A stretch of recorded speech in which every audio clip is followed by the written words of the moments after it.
A black SUV idles at the curb of a forgotten fire station in a small Ohio town.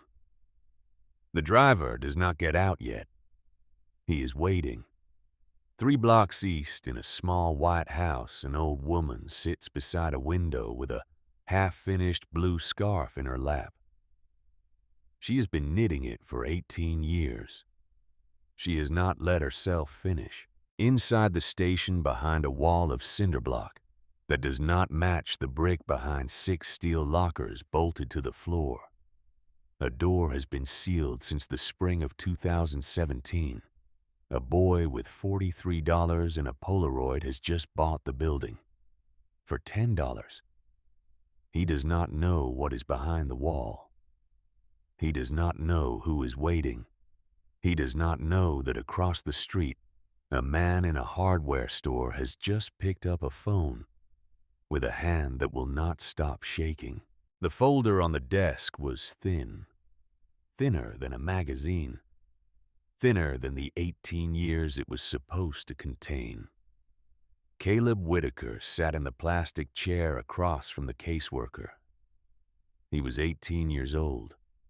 He had been 18 for 6 days. And in those 6 days, the state of Ohio had decided he was no longer its responsibility. The caseworker pushed the tissue box toward him for the 3rd time. He had not cried. She kept pushing it anyway, as if the box were a script she had memorized, as if she did not know what else to do with her hands. "Do you have any questions, Caleb?" He looked at the folder. He looked at her. He looked back at the folder. "That's it. That's everything we have." He opened it. A birth certificate. Mother, Rosalind Whitaker, deceased. Father, August Whitaker, deceased. Both dates the same. October 14th, 2007. A Polaroid. A toddler on a linoleum floor. Clothes 2 sizes too big. The eyes looking at something past the camera.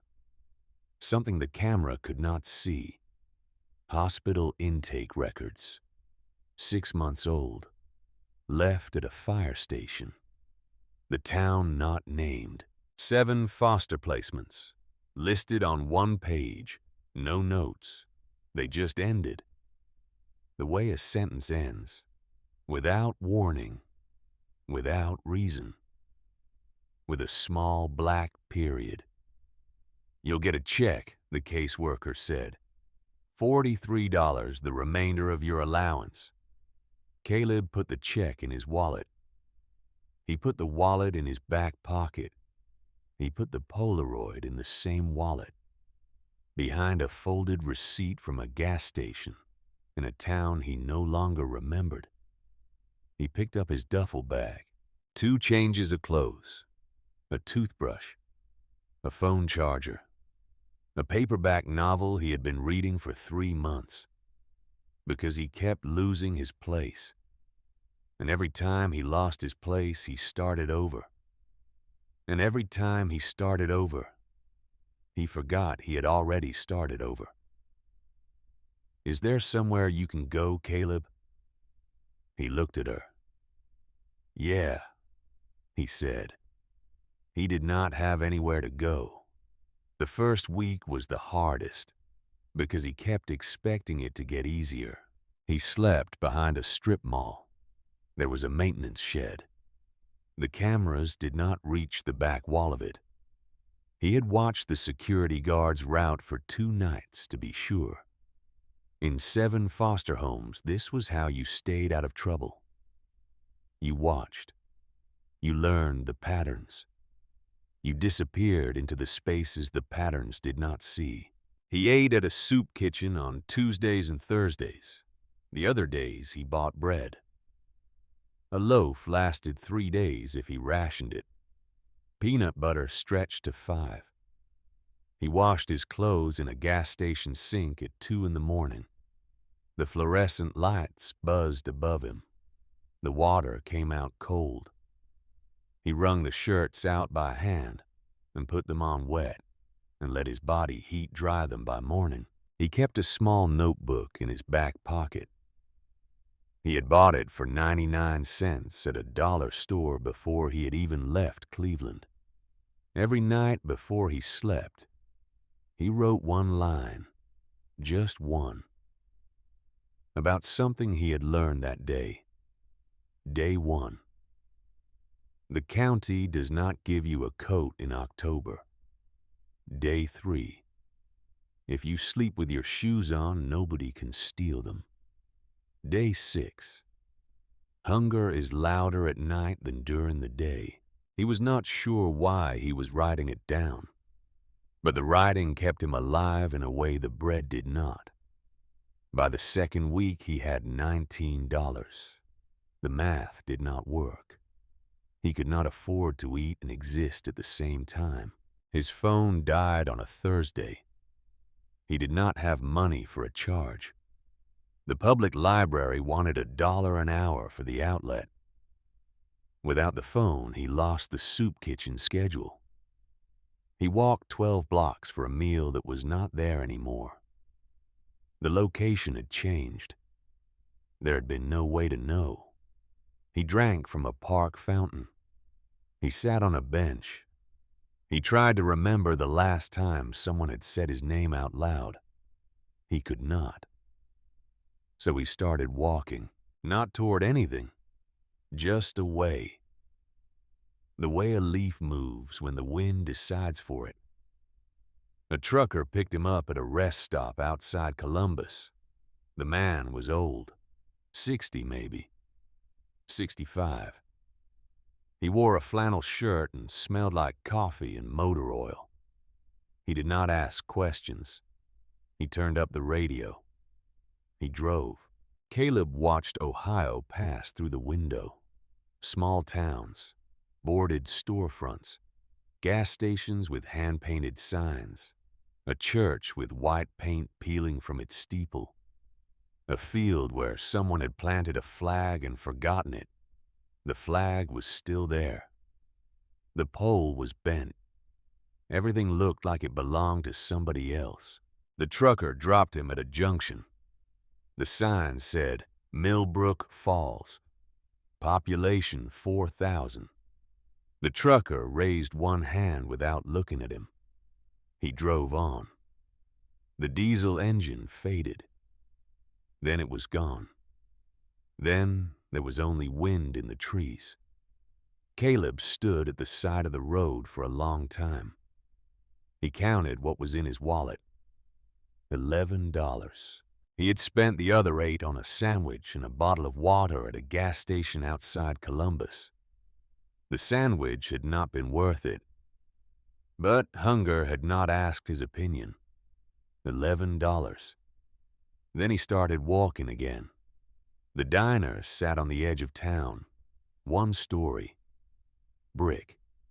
A neon sign in the window that said, Open in pink letters. The O was flickering. Caleb pushed the door. A bell rang above his head. The bell sounded like a memory of a bell.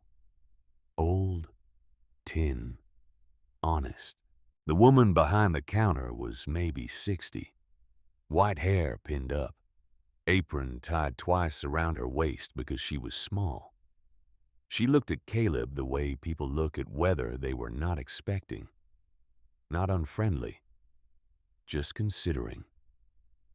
Sit anywhere, hon. He sat at the counter. She brought him a coffee without asking. Then water. Then a menu. The menu was laminated and the corners were peeling.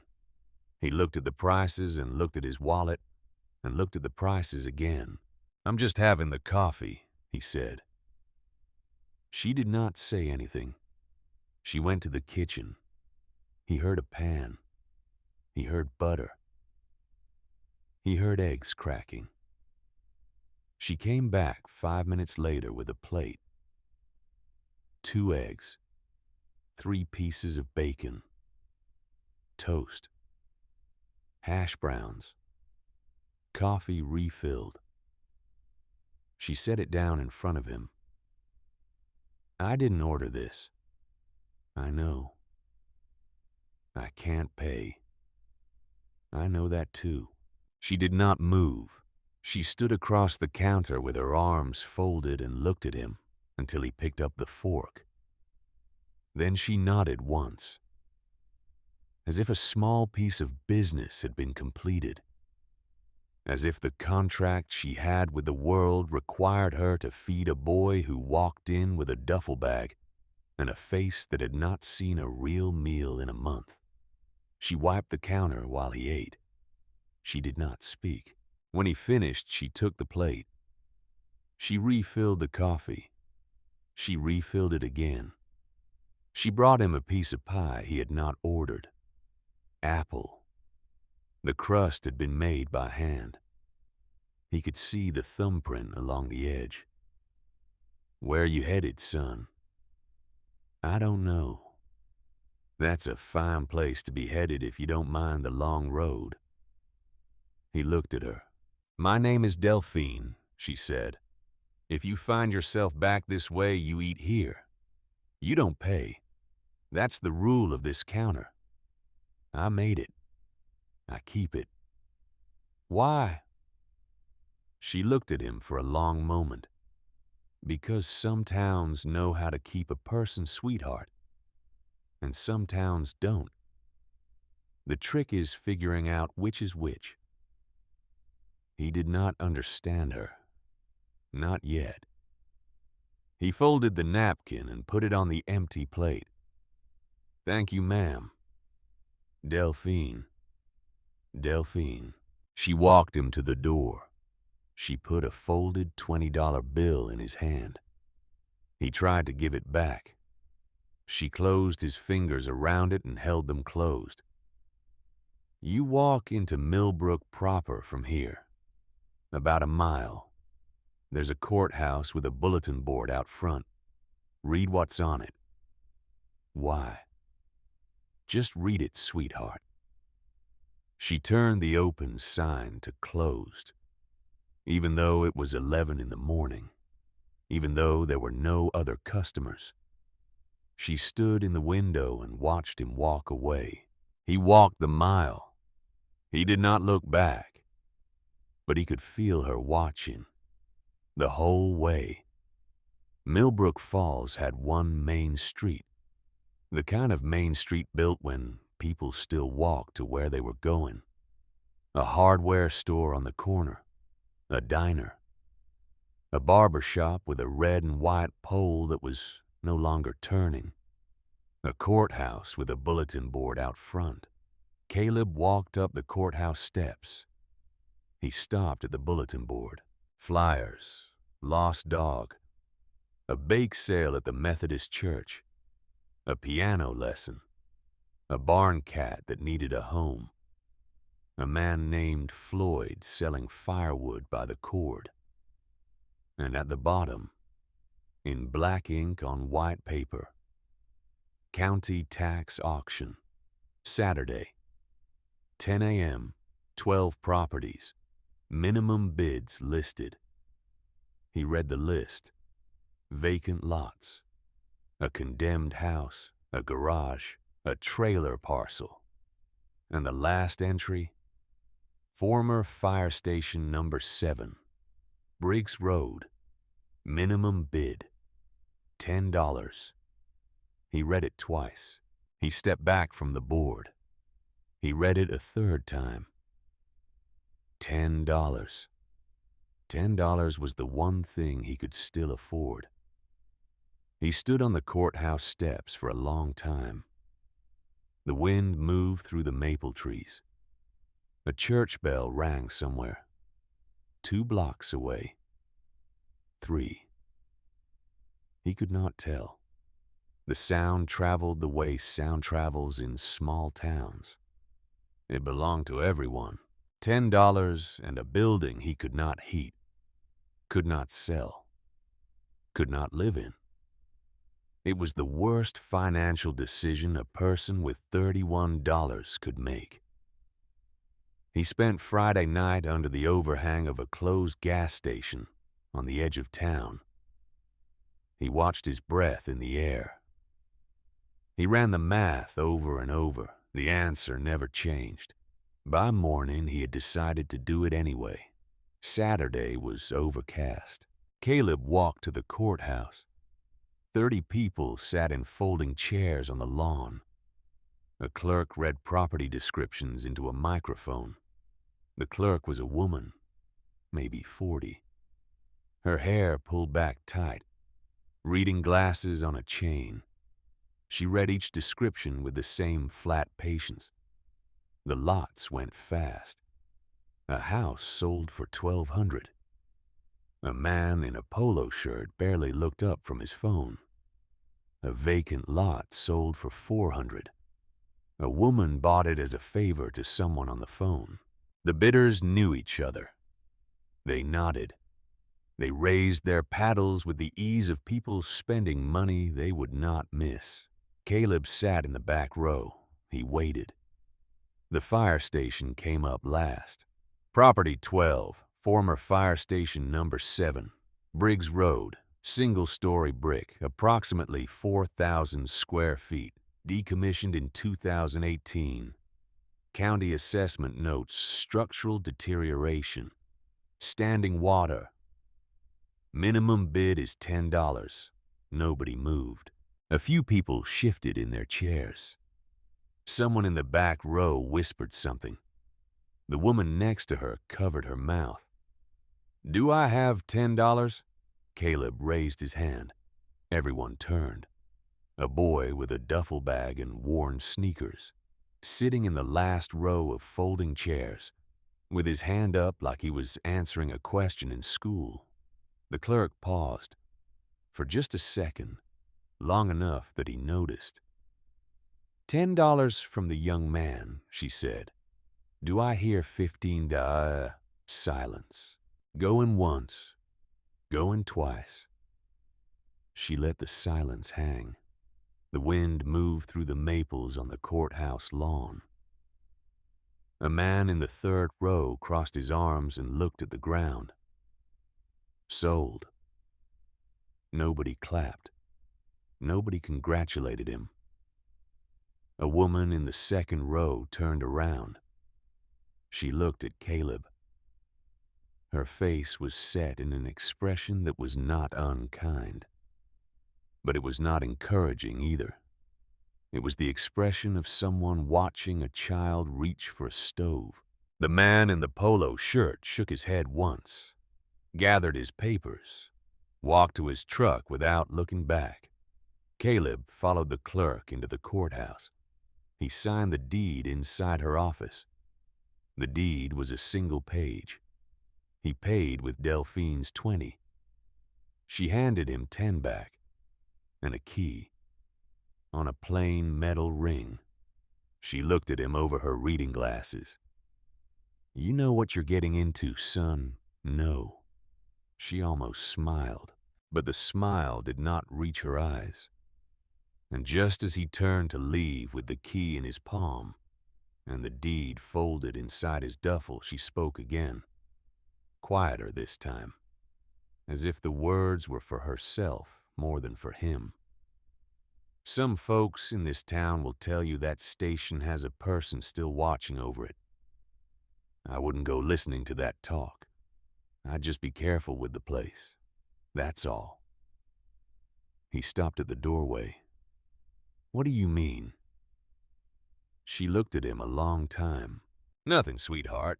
Just an old town thing. You go on now. He walked out into the gray morning with a deed in his duffel and a key in his fist, and the woman's words turning over inside his chest. A person still watching over it. He found the station 3 blocks off the main street, set back from the road, on a cracked concrete pad.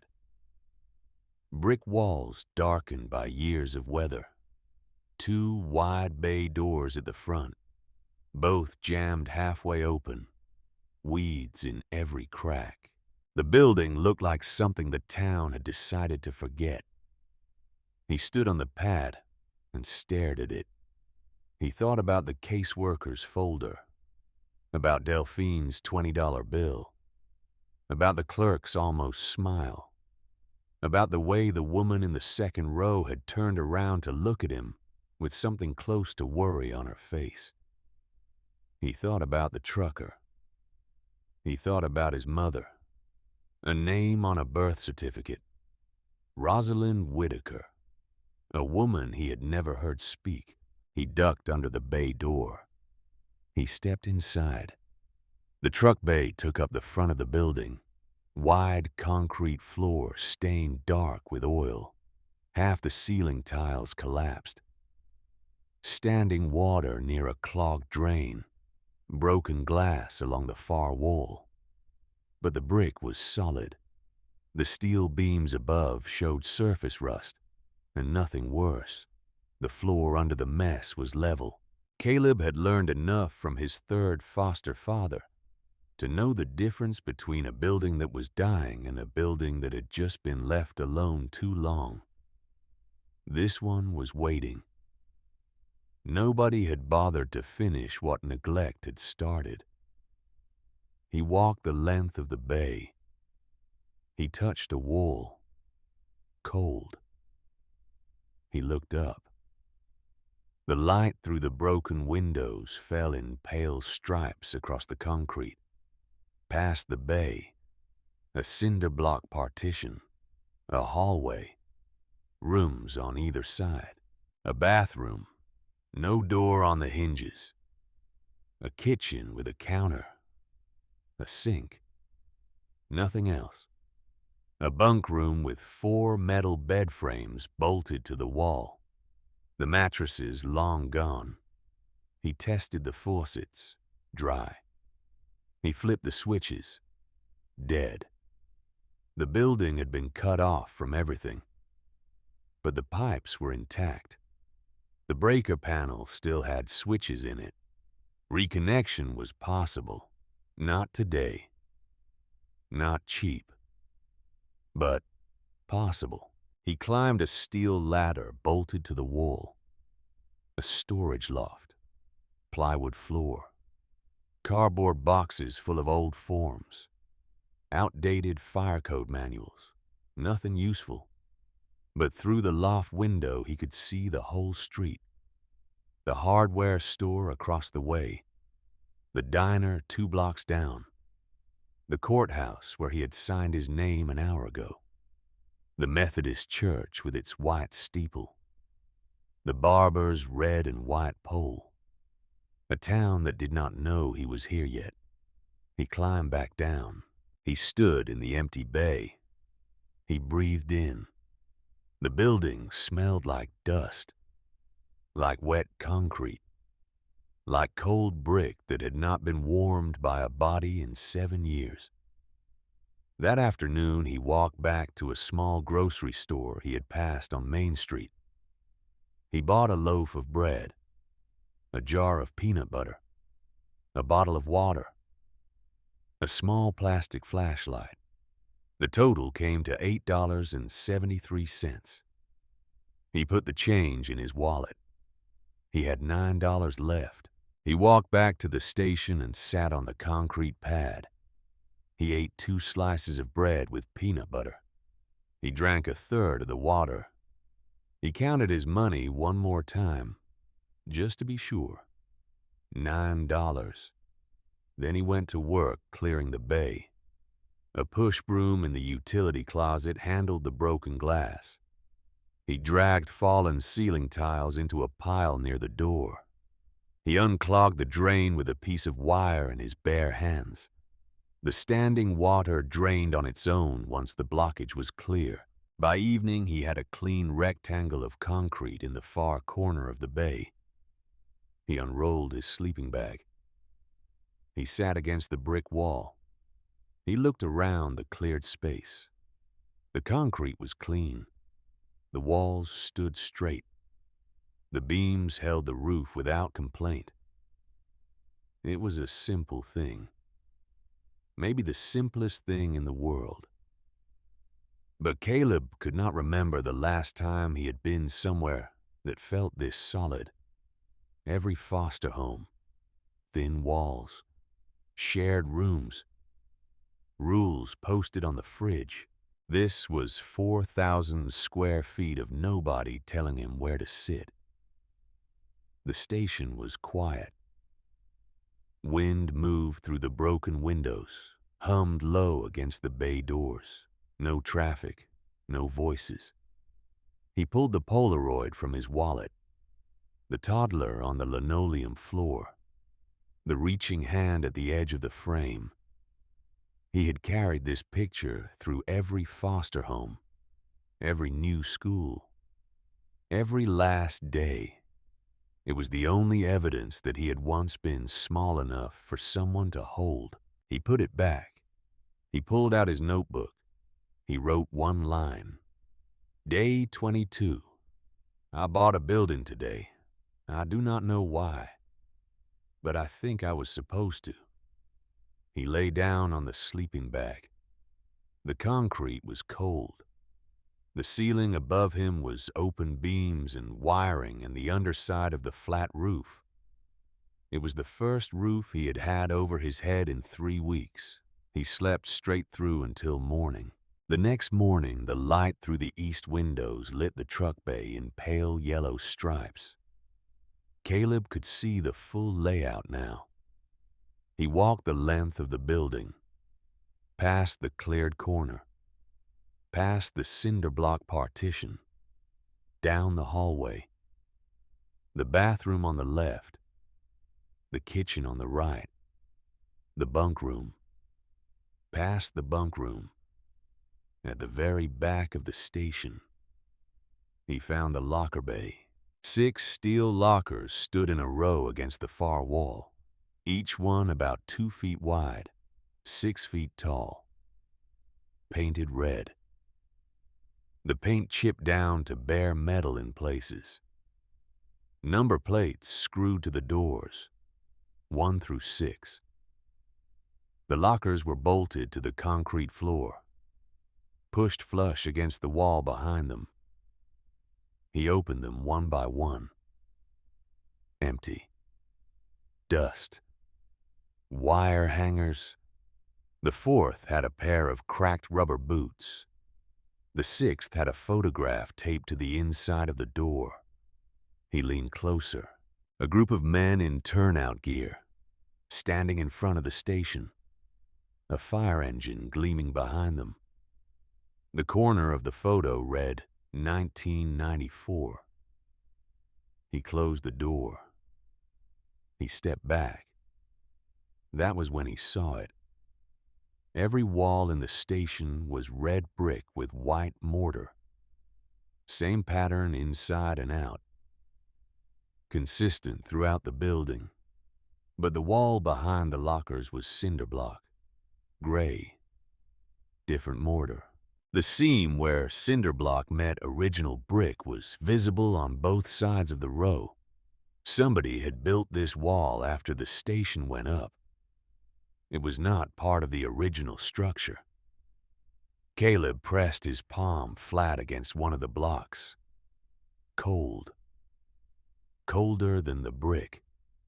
The brick had been warming in the morning sun. The cinder block was the kind of cold that belonged to something sealed off from the world. He knocked with his knuckle, solid in the center. He moved his hand left, past the last locker, to the far edge of the wall. He knocked again. The sound changed. Hollow. He got down on his knees. He looked under the locker row. At the base of the wall, on the far left side. The blocks did not quite meet the concrete floor. There was a gap, half an inch, maybe less. He put his hand near the gap.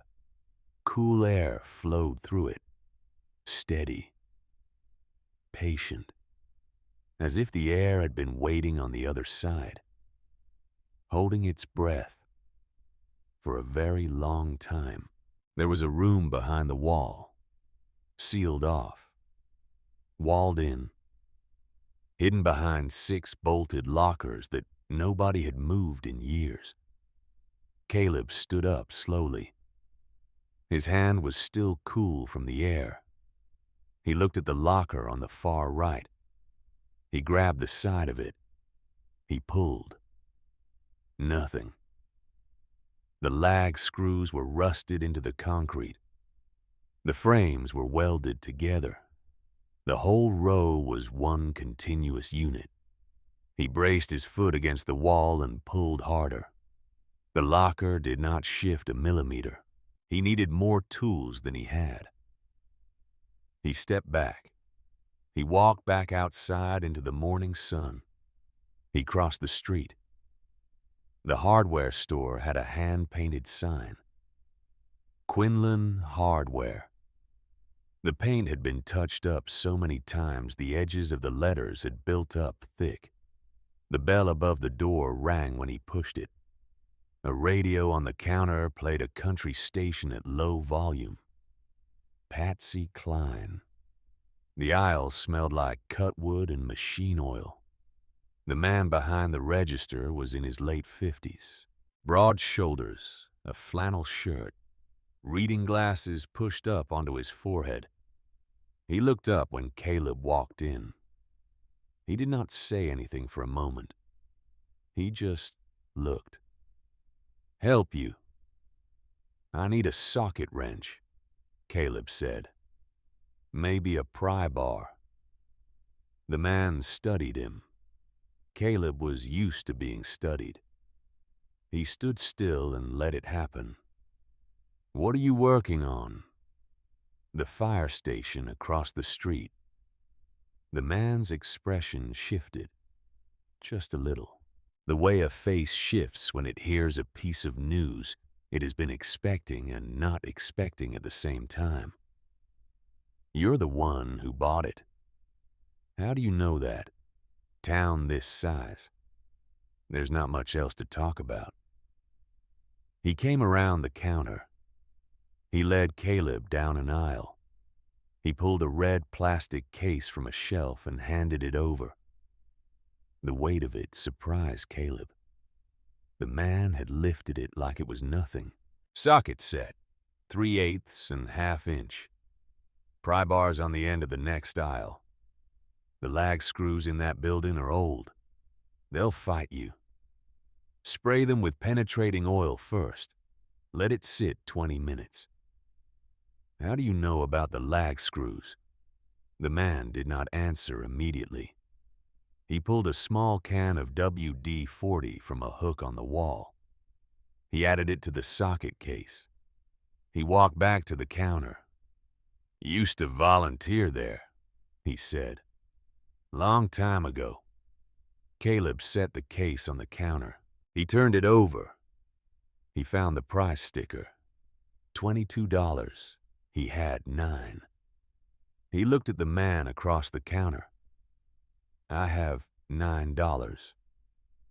He did not see the point in pretending. The man took off his reading glasses. He polished them on his shirt. He put them back on his head.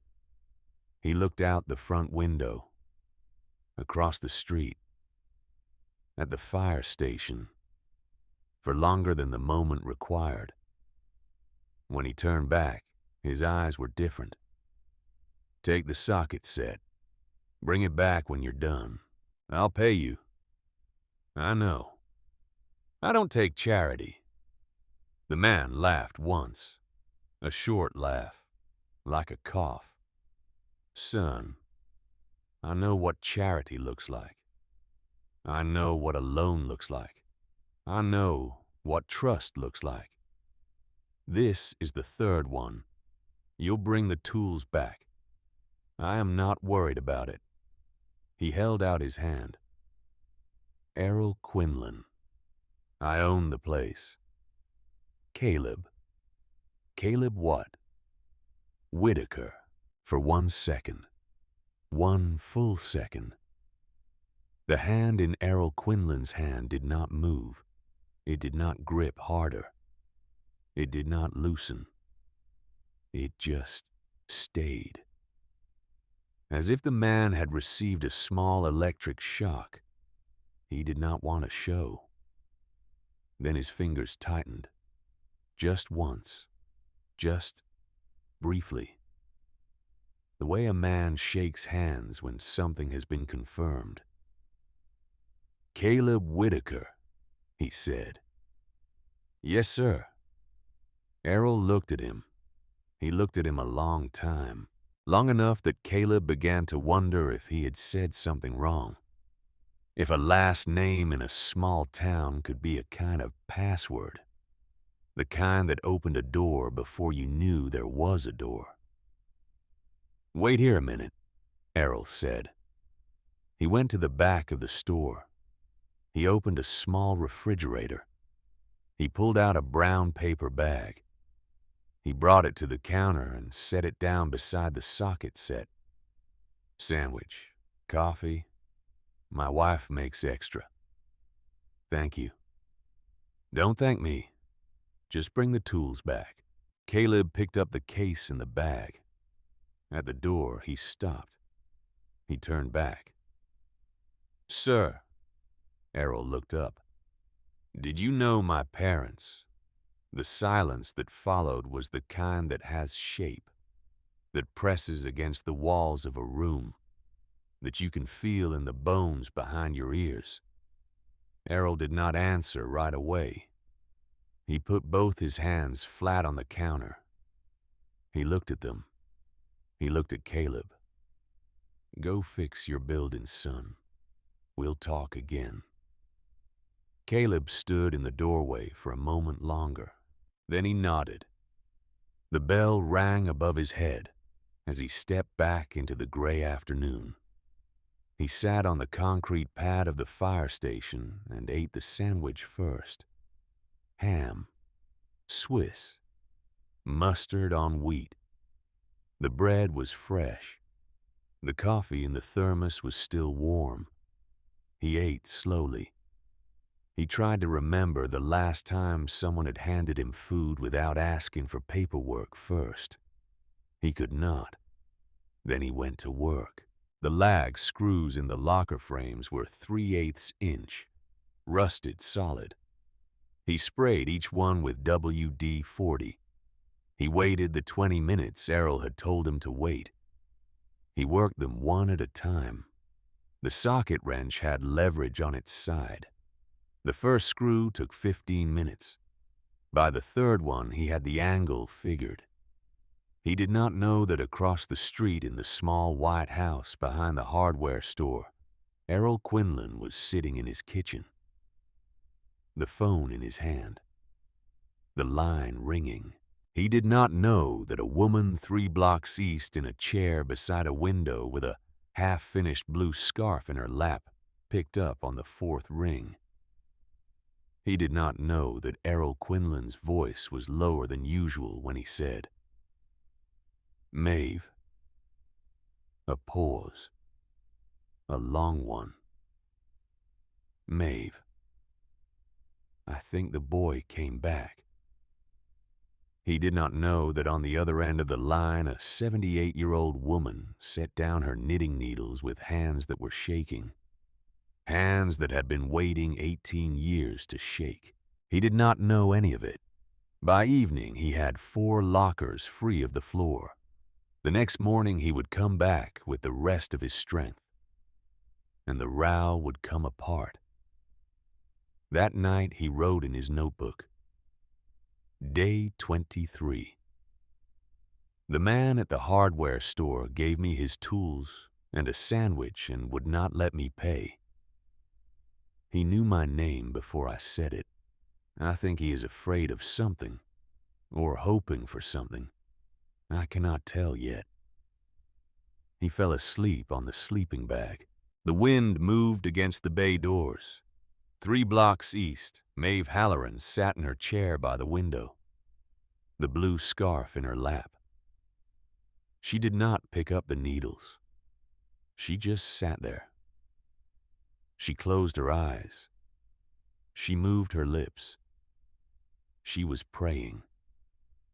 For a boy she had held once 18 years ago for a single afternoon, when he was 6 months old and the world had not yet broken him. She was praying that he would not stop, that he would keep turning the wrench, that he would open the door, and that he would find what her husband had spent the last decade of his life trying to give him. The first lag screw of the new morning came loose at 12 minutes past 9. Caleb sat back on his heels. He looked at the bolt in his palm, rusted, brown, older than he was. He set it on the concrete floor beside him. Then he moved to the next one. The second screw came faster. The third faster still. By the fourth, he had stopped counting time. He worked with his shoulders and his elbows and the small ache in his lower back that came from kneeling too long on cold concrete. The socket wrench had a rhythm to it. Pull, reset, pull, reset. He gave himself over to the rhythm, because the rhythm was easier than the thinking, because if he thought too much, he would have to think about what Errol had said. The someone in that sentence is Caleb. He knew it. He had known it from the moment Errol's hand had not moved in his. He just did not know why yet. So he kept turning the wrench. By the time the morning light had crossed the locker bay and moved on to warm the cinder block wall, the remaining lag screws were out. He set the pry bar between the second and third locker. He leaned his weight. The welds were old. They had been done by a man in a hurry. They cracked at the seam with a sound like a knuckle popping. The row came apart. He dragged the lockers one by one to the side of the bay. Steel on concrete. Screech. Screech, screech. When the last locker was clear, he stood up. He looked at the wall, and there it was. A door. Heavy steel. Painted red. The paint faded to a dull rust that nearly matched the cinder block around it. Stenciled across the center in white letters so faded he had to step close to read them. Chief. Below that, in smaller type, private. He tried the handle, locked. The key from the auction did not fit. He stood there a moment, just looking at the word private, thinking about how the word had been put there by a man who was now dead. A man who had sealed this door behind a wall behind 6 bolted lockers. A man who had made it so hard to get in that only the right person would ever try. He wedged the pry bar into the gap between the door and the frame. He leaned. The lock was old. The frame was older. On the third pull, the bolt snapped. The door swung inward. With a low groan, cool air poured out. The same air he had felt through the gap at the floor, now washing over him, carrying the smell of old paper and dust and something else, something like pipe tobacco, something like a man. Caleb stepped inside. The room was small, maybe 10 feet by 12, a metal desk against the far wall, 2 filing cabinets on either side, a rolling chair pushed back at an angle, as if the man who had been sitting there had stood up, walked out, and never come back. Photographs covered every wall, framed, glass over each one. Generations of firefighters in turnout gear, group shots, individual portraits, newspaper clippings yellowed at the edges. A calendar hung behind the desk. The page showing March 2017. Caleb did the math without meaning to. 8 years ago. The room had been sealed for 8 years, but the room was intact. No water damage, no mold. The cinder block had kept the weather out completely. A fine layer of dust covered every surface, undisturbed, even. Nobody had stood in this room since the spring of the year Caleb turned 10. He sat down in the chair. It creaked under his weight. It rolled 1 inch on the concrete. On the desk, a leather-bound journal, open to a page, as if the man had been writing in it when something had called him away. The ink was faded blue, the handwriting small and careful.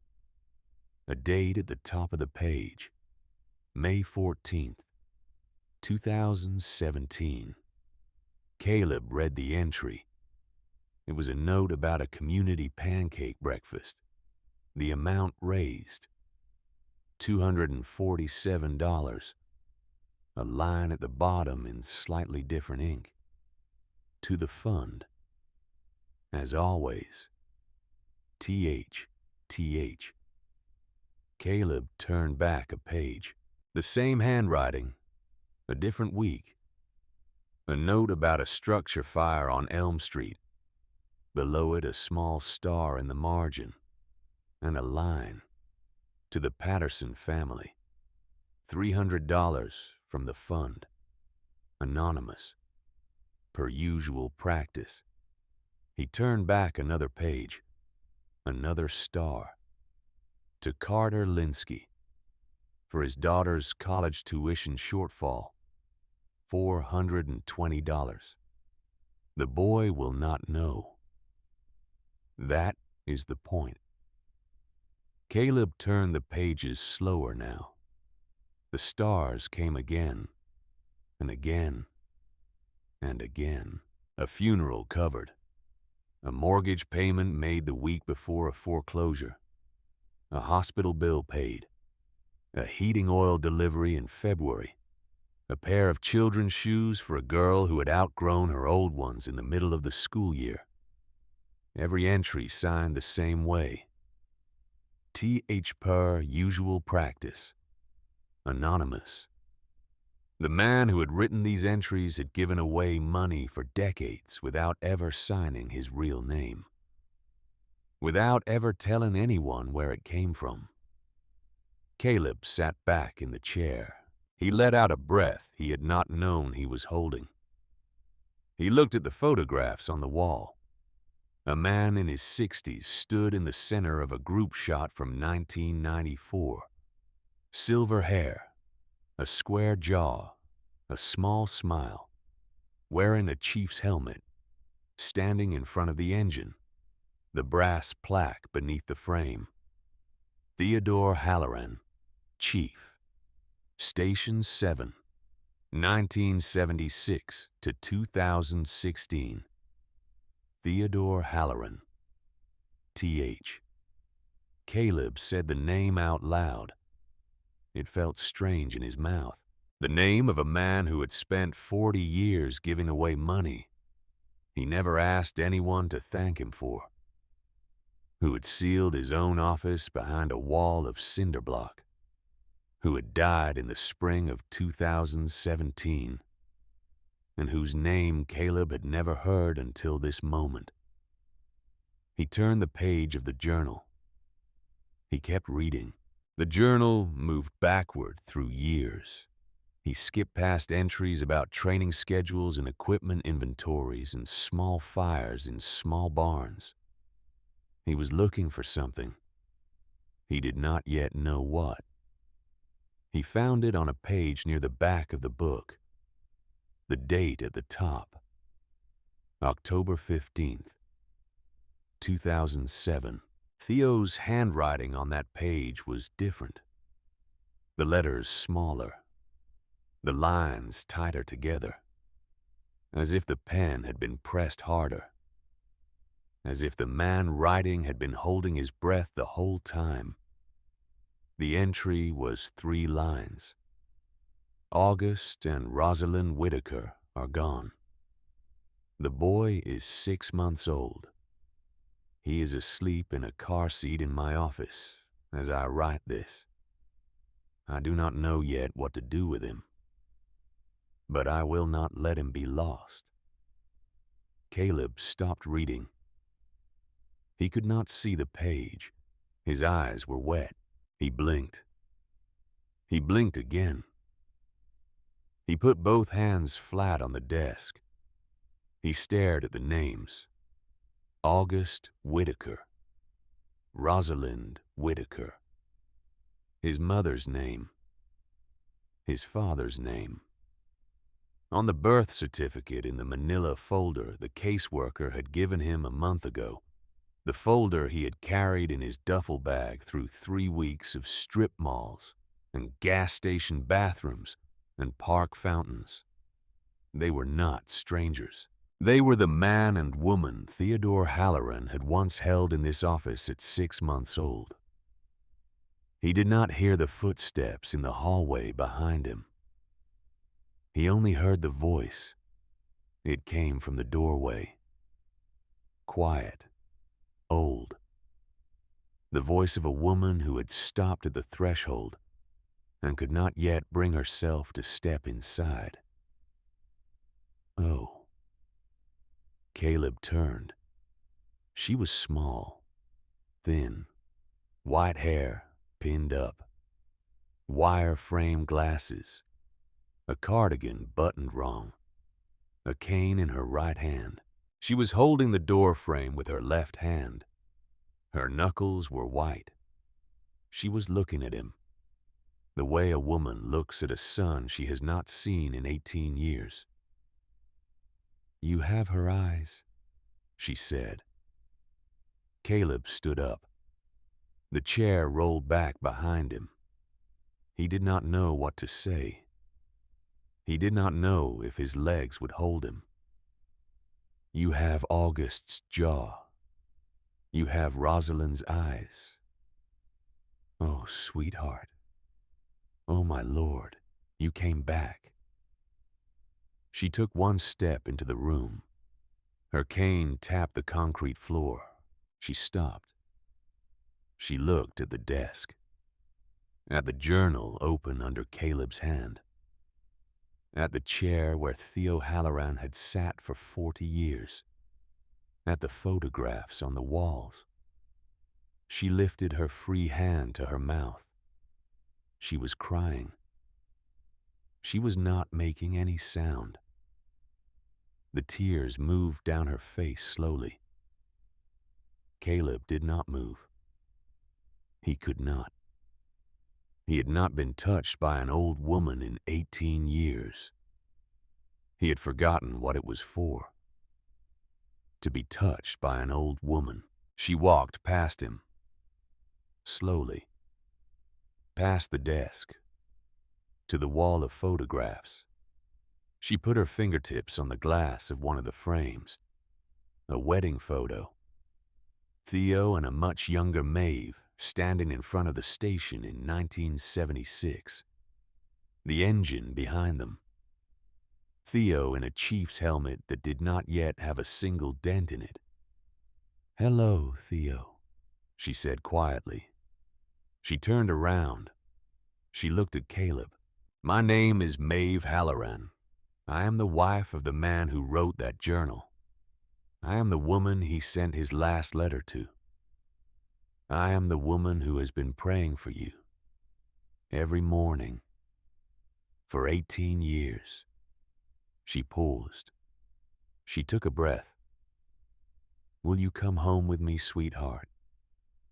I have things to tell you, and I do not think we should talk about them in this room." Caleb opened his mouth. No sound came. He closed it. He nodded. She held out her hand. He took it.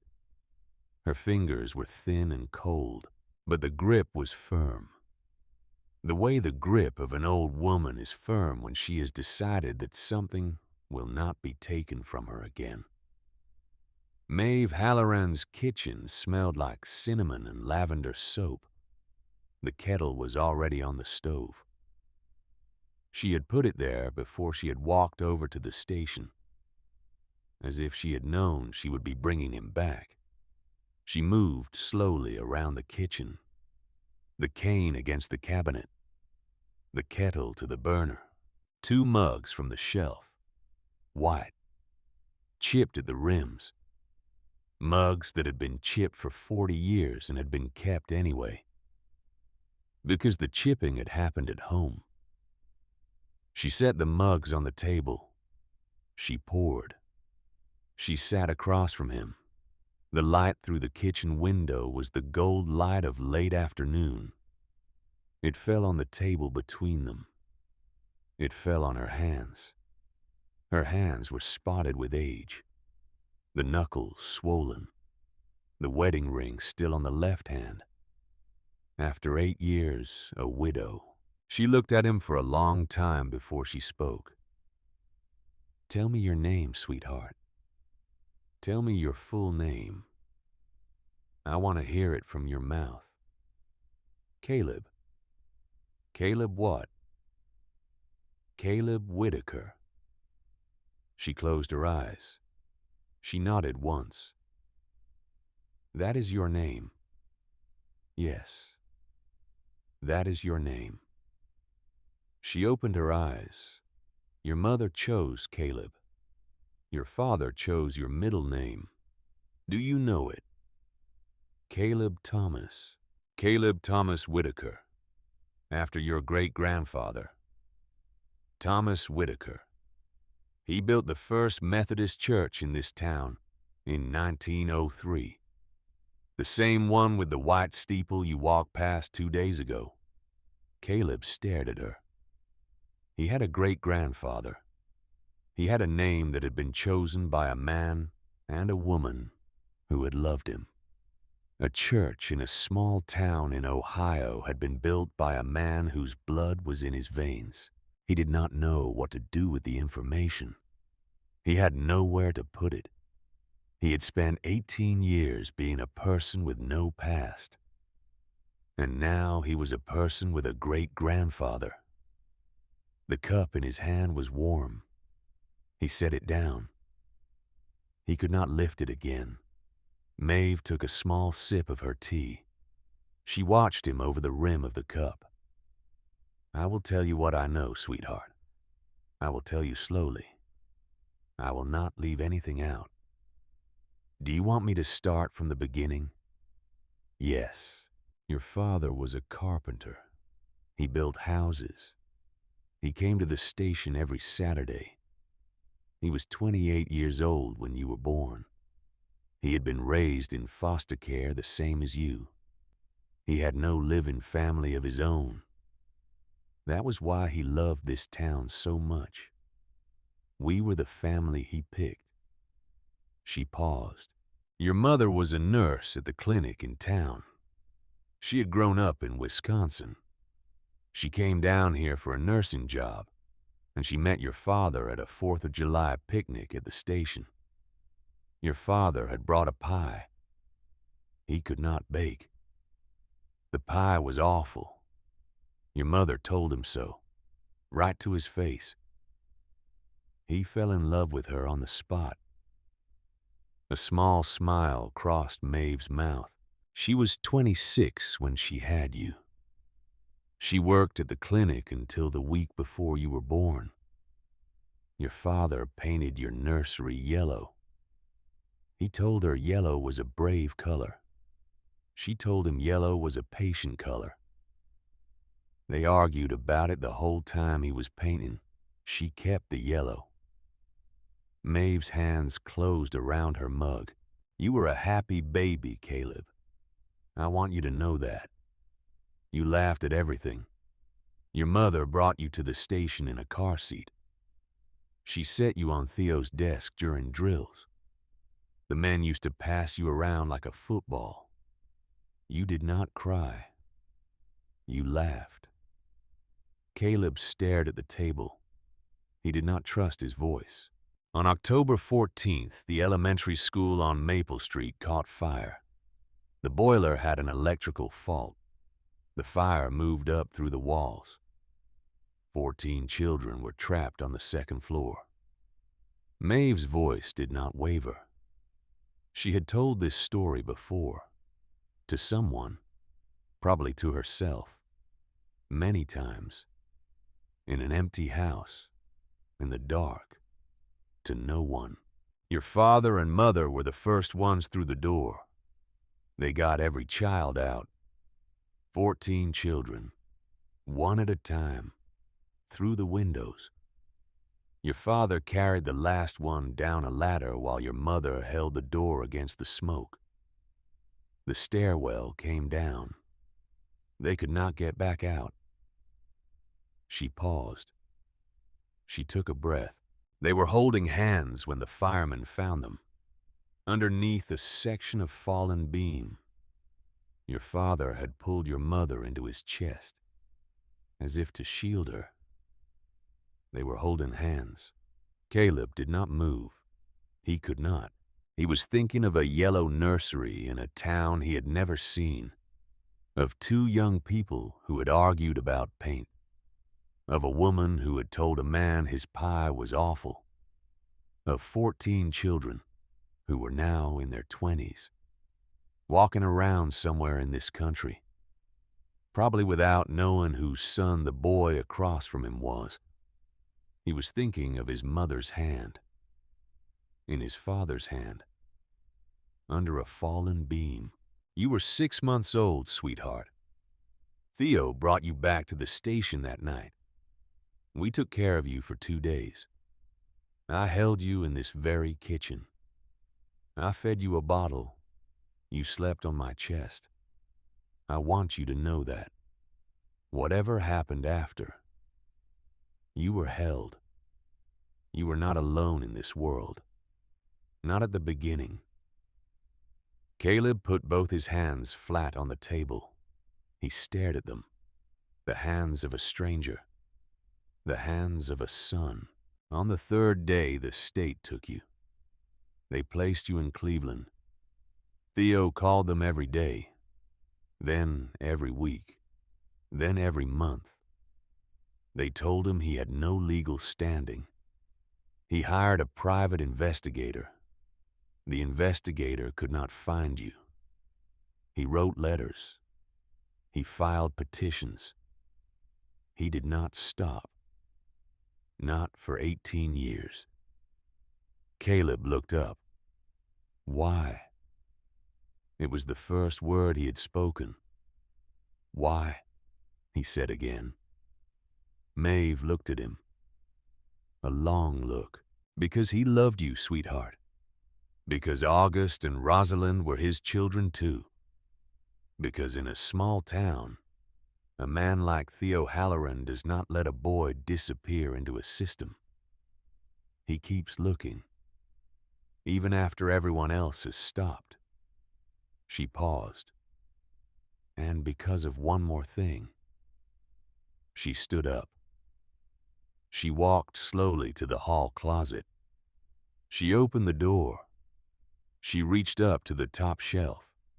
She pulled down something soft, something blue.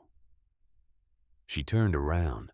In her hands was a wool scarf, long, folded.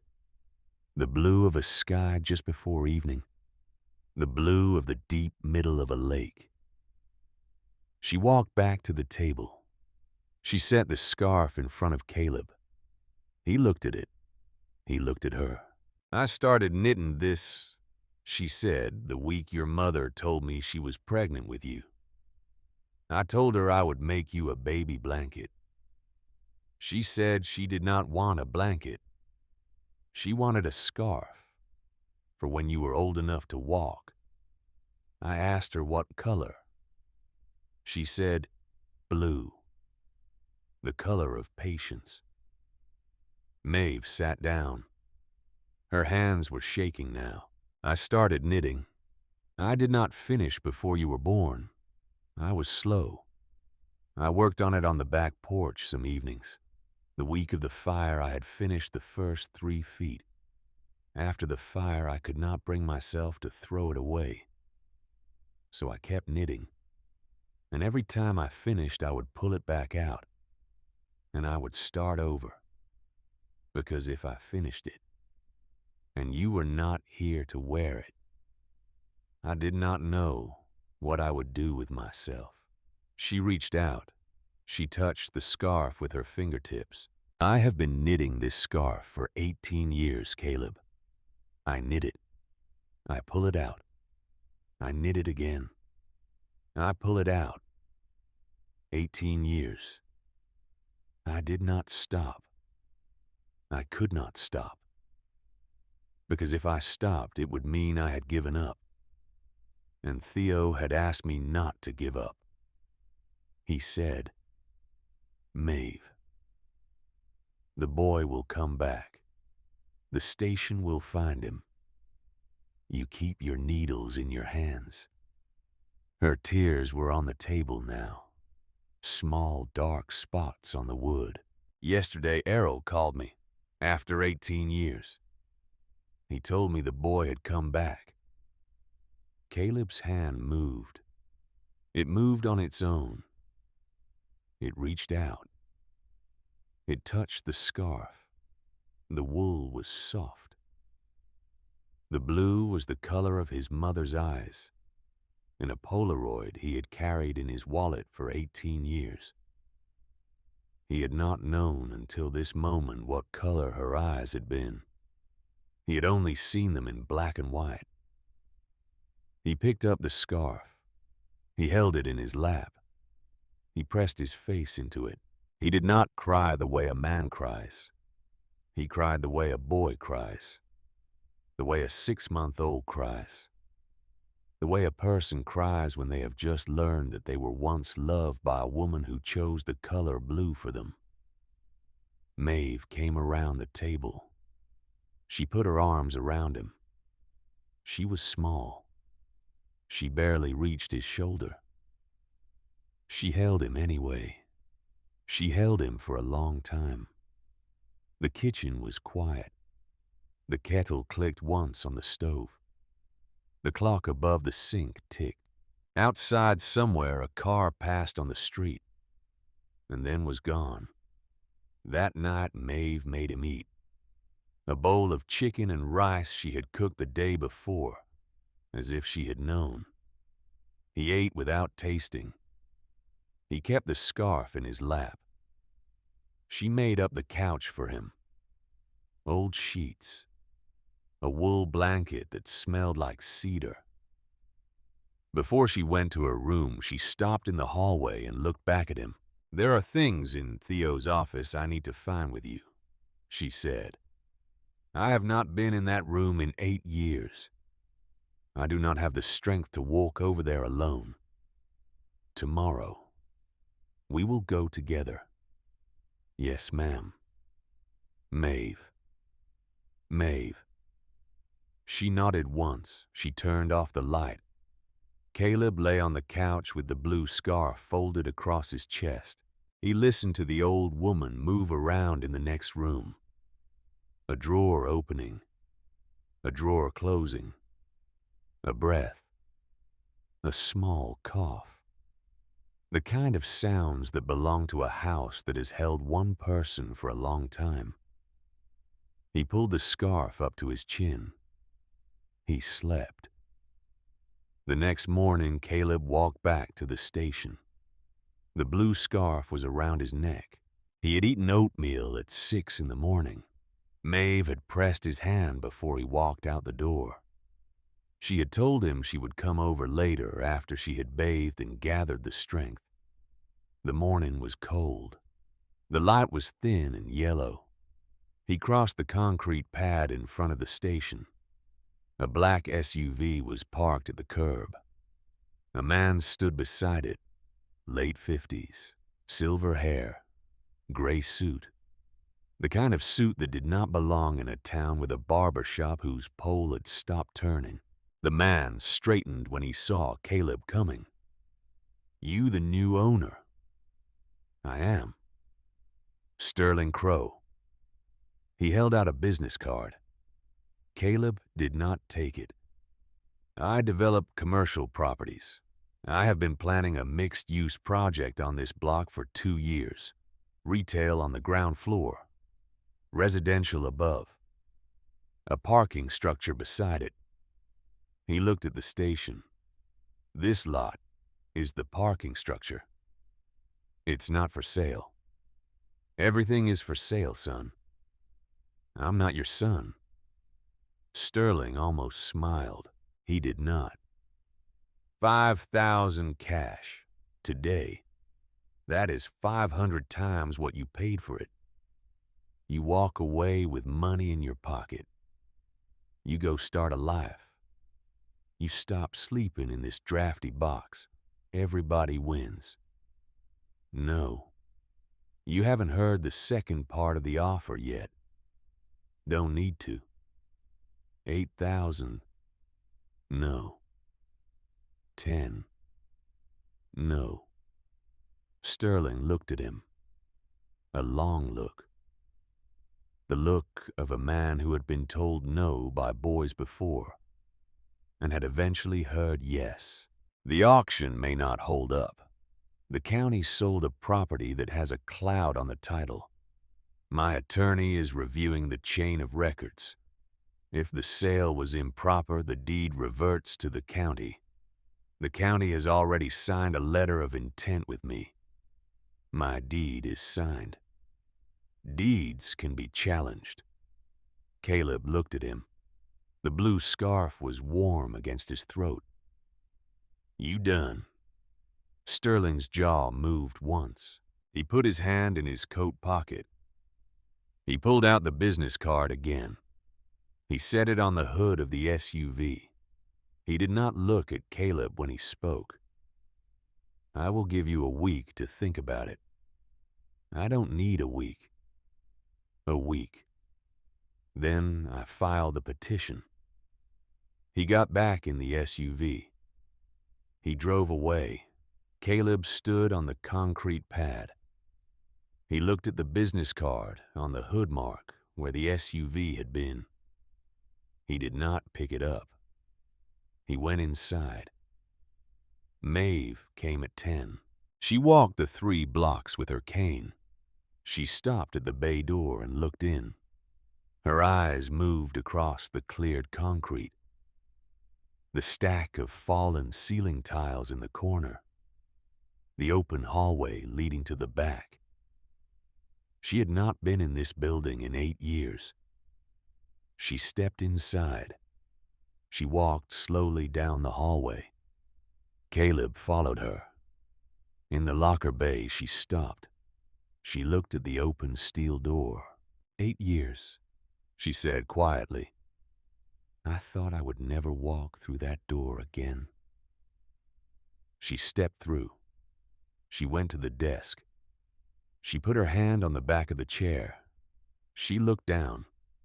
Under the desk, bolted to the concrete floor, was a fireproof safe. Gray steel. The size of a microwave. A keyhole. No handle on the front. Caleb had seen it the day before. He had not been able to open it. He put that in the year before he died, Maeve said. He told me what was inside. He told me what was for you. She reached into the collar of her dress. She pulled out a thin chain. On the end of it, a small brass key, worn smooth from years against her skin. She unclasped the chain. She held the key out to Caleb. He gave me this the week before he died. He told me to keep it until the boy came. I have worn it every day for 8 years. Caleb looked at the key in her hand. He looked at Maeve.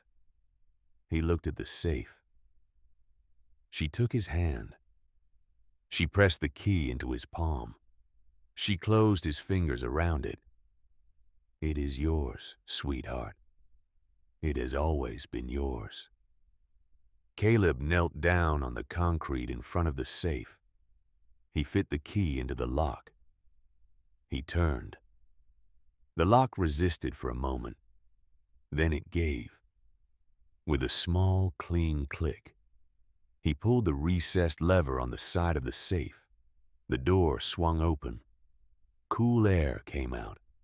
Inside the safe were 3 items: a leather document folder, dark brown, cracked at the spine, a thick manila envelope, sealed, no writing on the outside, and a white envelope, sealed with wax.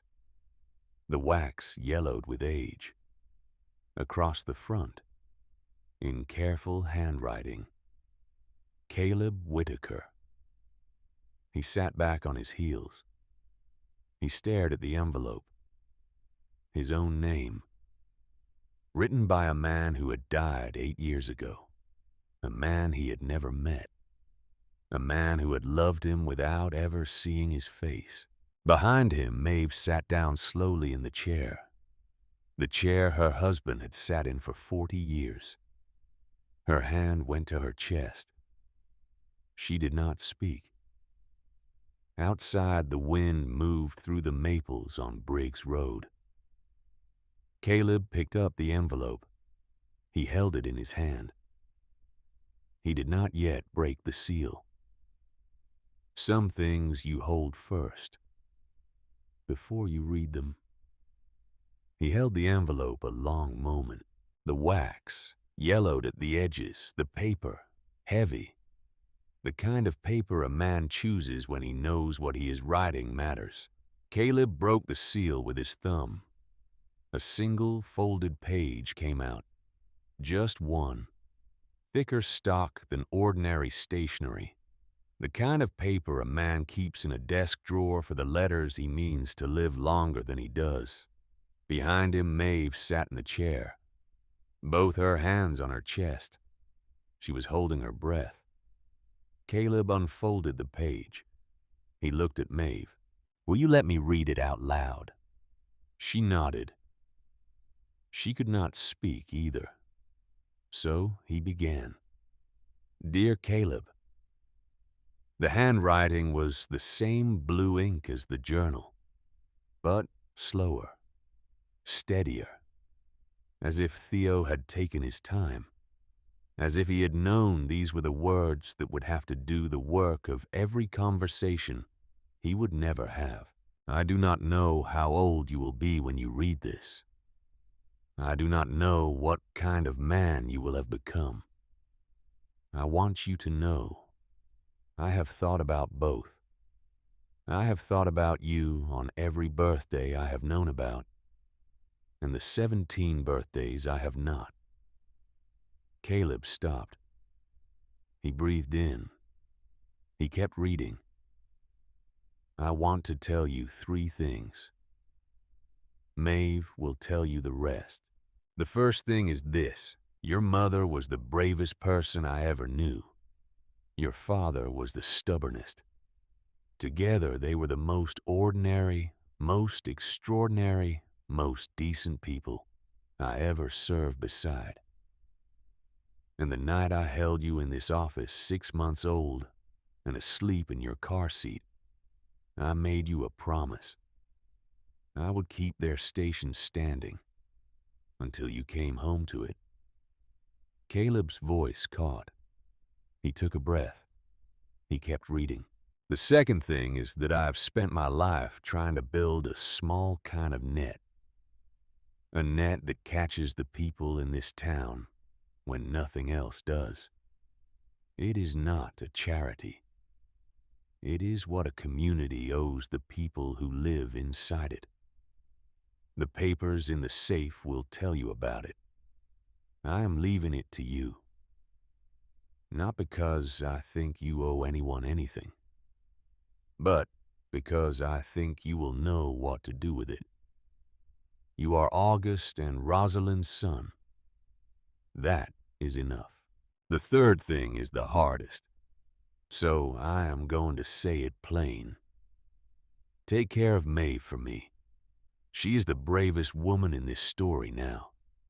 She has been waiting beside me for 10 years and alone for 8 more. I asked her to keep her needles in her hands. She did. She kept her promise to me longer than I kept my breath in my body. She does not know how to stop being the woman who waited. She will need someone to remind her how to be the woman who is held. Hold her, son. Just hold her. Yours always, Theodore Halloran, Chief, Station 7, husband of Maeve, the luckiest man this town has ever raised. Caleb set the letter down on the desk. He did not look up. Maeve was crying. She was crying without sound. She was crying the way old women cry, when the tears come from a place deeper than the surface of the face, when the body simply lets the water out, because the dam is too old to hold it anymore. Caleb went to her. He knelt beside the chair. He took her hand. She put her other hand on top of his. He wrote that 3 weeks before he died, she said. He showed me the envelope. He told me where it was. He said, when the boy finds it, he will know he was never forgotten. He said it just like that. Just like that. Caleb did not let go of her hand. He took care of you, Caleb said. For 50 years. He took care of you. Yes, sweetheart. And now I will. Maeve closed her eyes. She nodded. Just once. The leather folder under the desk held the deed.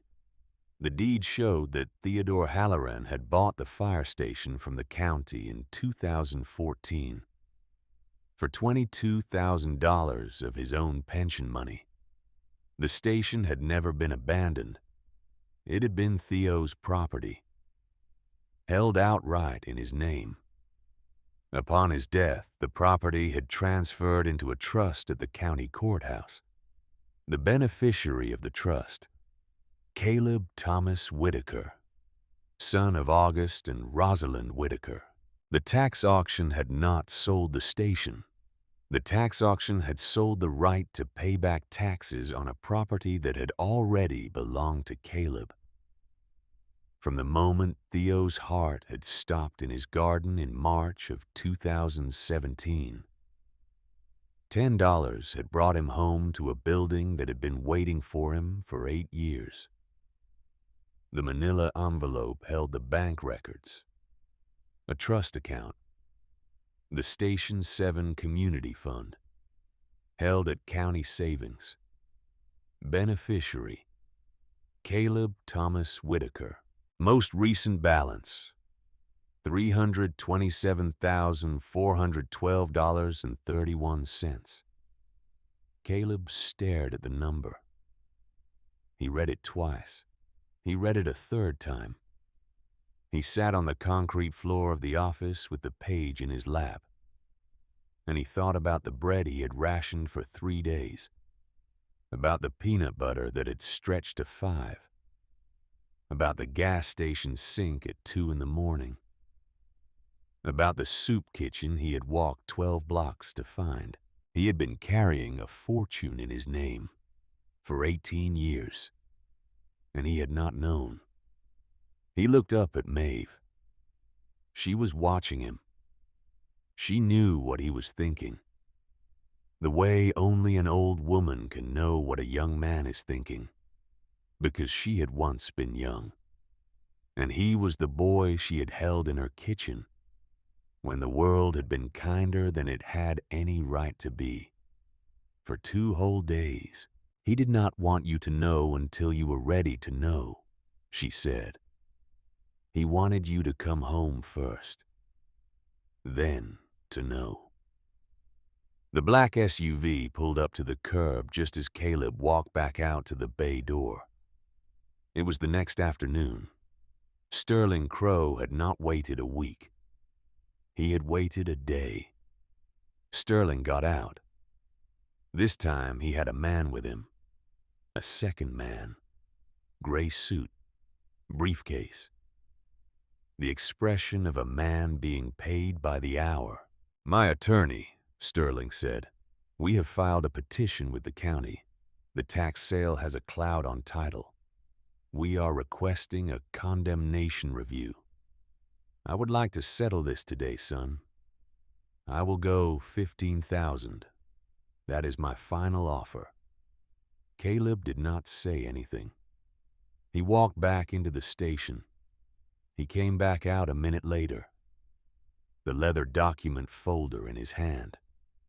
He handed it to the attorney. The attorney opened it. He read the deed. He turned it over. He read the margin notes. He looked at the notary seal. He closed the folder. He turned to Sterling. "The deed is valid, recorded with the county. The trust provisions are standard. There is no cloud on the title. The prior owner purchased the property outright. He paid taxes on it for 10 years before his death. The current owner inherited via designated trust." A pause. "Mr. Crow, you do not have a claim here. I am advising you to withdraw the petition." Sterling did not move. He stood very still. The way a man stands when the ground he thought he was standing on has been pulled out from under him. Caleb watched him. Then slowly he walked back into the station. He came out with one more thing. A folder he had taken from the filing cabinet that morning. A folder Maeve had pointed him to. A folder with 40 years of donation records inside it. He opened the folder on the hood of the SUV. He turned the pages. He found the page he was looking for. He turned the folder so Sterling could see it. "Bernard Crow," Caleb said. $50 a month, every month, for 20 years. To the Station 7 Community Fund." Sterling did not move. Caleb turned another page. "September 1989. College tuition. Full year. For Sterling Crow. Funded by the Station 7 Community Fund. Authorized by Chief Theodore Halloran." Sterling read it. He read it again. He did not move for a long time. Then, slowly, he sat down on the front step of the fire station. In his gray suit, in his polished shoes. He sat down on the same concrete step his father had sat on every Tuesday night for 20 years. Coming off a shift, drinking coffee from a thermos, talking to a chief named Theo Halloran about a town, about a fund, about a way of living that Sterling had never been told the full story of. He put his elbows on his knees. He looked at the ground. The attorney looked at Caleb, then at Sterling. He closed his briefcase. He walked to his car. He drove away. Caleb sat down on the step beside Sterling. For a long time, neither of them spoke. The sun moved across the concrete. A car passed on the street, and then was gone. A bird called somewhere from the maple tree at the edge of the lot. "My father died on a call," Sterling said. "Heart attack. I was 19. I was at Ohio State. I came home for the funeral. I never came back after that. I could not stand the sight of this station. Every time I drove past it, I saw him, coming out of those bay doors, with a smile on his face, coming home to me." He paused. "I told myself I would tear it down. I would put something new over it, so I would not have to remember anymore." Caleb watched him. My father paid for my college, Sterling said. I thought my mother had paid, with his life insurance. My mother told me she had paid, every year. She did not want me to know. He looked at the folder on the hood of his SUV. He looked at the fire station. He paid into a fund for 20 years, and the fund paid me back when he was gone. And I never knew. I never knew until I sat down on this step. Caleb did not say anything. He let the silence do its work. After a long minute, Sterling looked at him. What are you gonna do with this place, son? Caleb looked at the bay doors. He looked at the brick walls. He looked at the cleared concrete inside. I am going to fix it. Sterling nodded once. He stood up. He brushed off the back of his suit.